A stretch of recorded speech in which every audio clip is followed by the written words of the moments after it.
Good evening from Washington, D.C., and thank you to those of you joining us from around the world for news from a Catholic perspective. I'm Lauren Ashburn.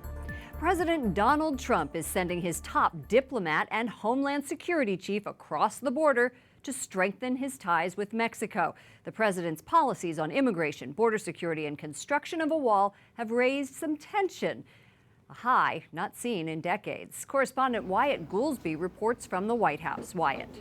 Lauren, Secretary of State Rex Tillerson and Homeland Security Secretary John Kelly will have a lot on their plate when they meet with the president of Mexico. Chief among them, immigration. But the White House hopes those talks will be constructive, and President Trump's immigration policies have many in Mexico worried.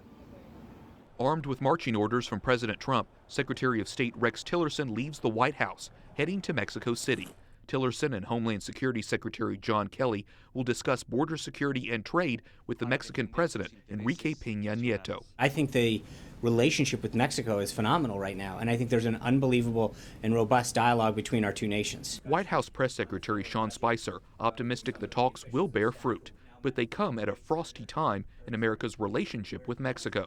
President Trump tweeting last month, Mexico has taken advantage of the U.S. for long enough. Massive trade deficits and little help on the very weak border must change now. That prompted Mexican President Peña Nieto to cancel a planned meeting with Trump. Spicer promises the Tillerson-Kelly visit will lay out the president's plan to crack down on illegal immigration. The president is very clear about his priorities with respect to immigration. Yesterday was focused on going after people who are a concern, a public safety concern. And along the border, lawmakers in his party see the proposed wall as key to protecting the country. We have to measure all of the costs, ancillary and otherwise, and make the best decision that we can.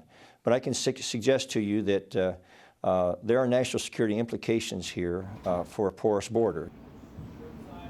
Officials in Mexico will likely bring up their problems with the two immigration enforcement memos issued yesterday by the Department of Homeland Security. Those memos call for sending some illegal immigrants back to Mexico, even if they're not from Mexico, but use the country as a transit point from Central America. The Mexican government is concerned it will lead to an overflow of refugees, which they simply can't handle. Lauren? Wyatt, President Trump has also talked about making better deals with Mexico. What do we know about their talks on trade? Well, Lauren, Secretary Tillerson will likely face questions about Trump's pledge to renegotiate NAFTA, the North American Free Trade Agreement. The president has talked about the idea of a border tax on Mexican products, but the White House has not said exactly what that would entail. Likely that's one of the topics they'll hammer out with Mexico tomorrow. Lauren? Okay, Wyatt Goolsbee reporting from the White House. Thank you, Wyatt.